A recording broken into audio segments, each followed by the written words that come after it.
Hello again, everyone. Edwin Learnard back once again. In this YouTube astrological segment, I'm going to be talking about astrology and the shooting of rapper Mac P Dawg. And it's a shame that another person has died unnecessarily. My prayers and condolences go out to his family.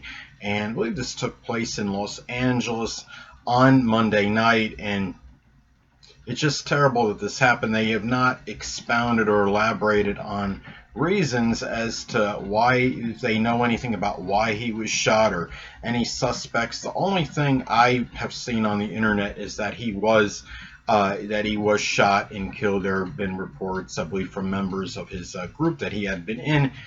Now, the thing about this is, you look at this situation, and at first I looked on it. His birthday is January 14th. Now, it seems like from the majority of reports he was 24 years old. Now, that would mean he was born in 1996. January 14th, I got off a Twitter account with his name. So that I'm going on that right now, but it is a little bit speculative. And of course, I didn't have a birth time, so I had to improvise again and do a chart, which I did a solar sunrise chart, which of course put the ascendant and the sun at the same position. Now, the thing about him is a sun in Capricorn. I mean, to me, obviously that stands out a lot because the sun in Capricorn could be about a strong focus on ambition and shining in career-related matters. Capricorn, I mean, even though a Capricorn could be somewhat pessimistic and negative, they often have a lot of ambitious energy. And again, the focus can be very strong on attaining career ambitions when you have the sun in Capricorn in your natal chart and being very industrious. And Capricorns often can do a lot, will do more on a work level than people that are much bigger and stronger than them, because that is just how they are with their work ethic. Now, the thing about Tim too is he likely has a Scorpio moon based on this date, though it is speculative. I'm going with January 14th, 1996, Los Angeles, California. And the thing is, a Scorpio moon, what that tells me about him as well is that he likely did not reveal a whole lot about himself, very secretive. If he was born very early in the day, he may have had a Libra moon, but the percentages say that his moon was in Scorpio. And he may have been interested in, moon could be emotional needs, so there may have been some interest in some Scorpio-related things like locksmithing or occult, astrology, supernatural, getting to the bottom of things, investigating. The thing I noticed too, with that chart, with that solar sunrise chart, based on putting the sun at the same point as the ascendant, using Placidus house system, he had the first and seventh house intercepted. And having the seventh house intercepted in Leo, it indicates to me that maybe those open adversaries may not be seen readily. They could be people that are of celebrity status, famous people, people that have a lot of notoriety, acclaim, and recognition, or they could simply be people that are, you could say, that could be Leo, Sun, Moon, or Ascendant people, or ones that embody those traits, such as being really domineering, arrogant, bombastic, boisterous, very extroverted, loud people. And the thing too is, I noticed too, I mean, as far as a transit he had, the one obvious one that stood out to me was transit Pluto, making a conjunction to the natal sun. The thing about that is, of course, the sun governs life, and Pluto can be about death and obliteration. When people have transit Pluto contacting their sun, their natal sun, their ascendant, or Mars, even Mars, perhaps in some cases, Mars can be about physical energy. I think especially more if transit Pluto is hitting one's natal sun or ascendant. This is a danger time where there can be greater propensity for death.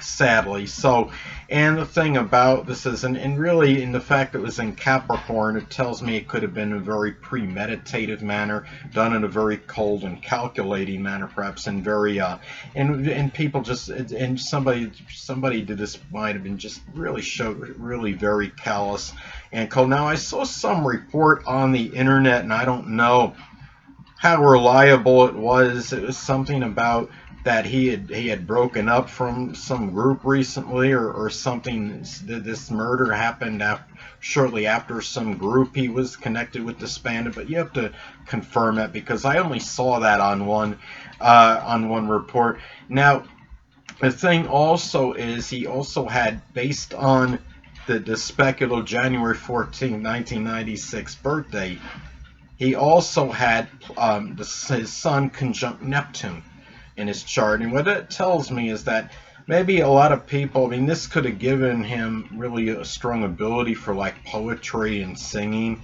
And I think too, though, in shining in that area, since it was conjunct his Sun. But at the same time, people might not have seen him at crystal clear. He might have come across a little bit nebulous and unclear to others, but he could have been somebody too that had a really great imagination, I'm sure, with Neptune on his Sun. Now, the Neptune conjunct the Sun could also indicate dissipated and dissolved vitality and energy. Now, another thing that I noticed, that transit Pluto was also conjunct his natal Neptune at the time, so I'm wondering if this death could have been tied into some betrayal, some duplicity somehow. Maybe was it somebody that he knew well that betrayed him? Now, he also at this time transit Mars, was also very close proximity to his natal Mars in Aquarius. Obviously, he went through going through his Mars return at that time. When you're talking about Mars, I mean, Mars and Aquarius energy could be very unpredictable energy and action, very spontaneous. Now, I mean, having natal Mars and Aquarius, he could have likely had been really put a lot of energy and vitality into Aquarius, like things such as friendships and innovation, ingenuity, new ideas, new concepts. But the thing about it is, Mars in Aquarius can also be about contentious situations with friends, with acquaintances, even with groups or clubs. And I'm wondering if, in fact, he had that Mars return, it indicates to me that maybe there was something with the shooting that was tied in to that as well. He also had Pluto, I believe, was in that 10th house in the solar sunrise chart for him. And that could be a death that could be related with one's career. Now, another thing I noticed with his chart as well. Now, he did have a majority of the planets on the left side of his chart, and that tells me that he's probably somebody. Now, again, this is solar sunrise chart. I don't know his time of birth. But still, this could be an indicator. Somebody that was very independent, very self-reliant, didn't really need much cajoling or coaxing from others to get things done.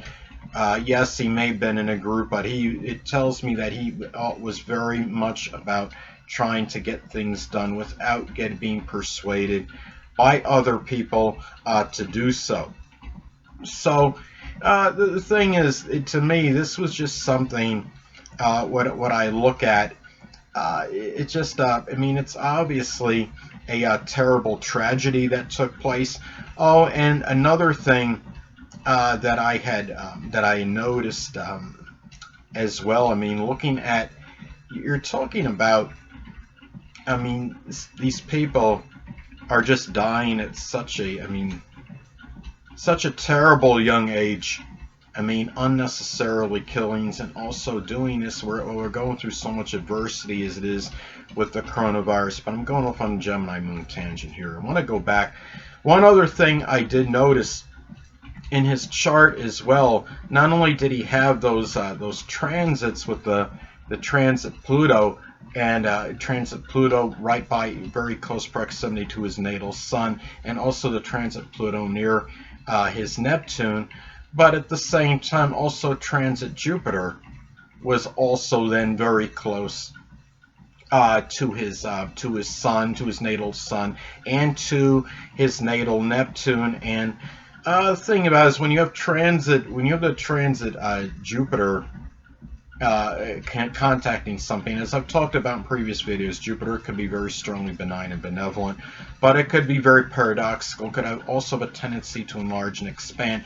Now, in some cases, it may have expanded some. The fact it was near his natal Neptune might have expanded some issues that were very unclear, or just issues that he had to deal with deception and duplicity. Perhaps he also, at this time, transit Neptune was also conjunct his natal Saturn. And when you have transit Neptune contacting your natal Saturn, it's a time when one might feel very alone, feel very desolate. It was also in his second house of self-esteem and self-worth. And being in Pisces, it might have been very confounding to him, and he might have been really feeling somewhat nebulous and unclear regarding this reason as well. Even if he wasn't showing it superficially, it might have been a time where he was really feeling that way. And again, it's just a terrible thing that had transpired, sadly, when you have a rapper that dies at such a young age, and so much going for him. He was obviously sure an ascending star in hip hop and rap, and his career was likely escalating. And it just looking at this, it's just something that really you wish could have been averted somehow. Another thing too that I noticed, and as far as a transit he had, though, he had also transit South Node was also close to his natal Jupiter. Now, when you have the South Node being involved in a transit, this could be an indicator of going away from something. Now, the fact it was hitting his Jupiter, it tells me in Jupiter in Capricorn that maybe he was trying to go away from some philosophy that was limited, that was overly negative or orthodox, where it was somehow tied in with pessimism. But he also had some Aquarius planets too, which I think may have helped that out. He had Mercury in Aquarius, though it was retrograde. And it showed to me that his mind was probably very progressive, probably a lot more innovative in thought than the typical Capricorn sun, and really more about very eclectic ideas in it. And it showed that he might have had some very strong mental interest in computers, like in computers or electronics, anything, astronomy, anything that could be Aquarius related. Another thing too is he also had at this time that transit Saturn was not far from his natal Mercury at this time as well. So that could be something else that tells me that he may have just been, maybe his thinking may have been a little bit more negative at this time, more so than usual. He also had Neptune in his natal chart was conjunct Uranus, so that tells me he might have been more susceptible to duplicity from friends at this time and during his life. And it could have been, in fact, it was in his first house. It could have been people that he had known from his early childhood. So, anyway, people, that'll conclude this YouTube astrological segment. Until next time, people, Edwin Learnard saying stay well.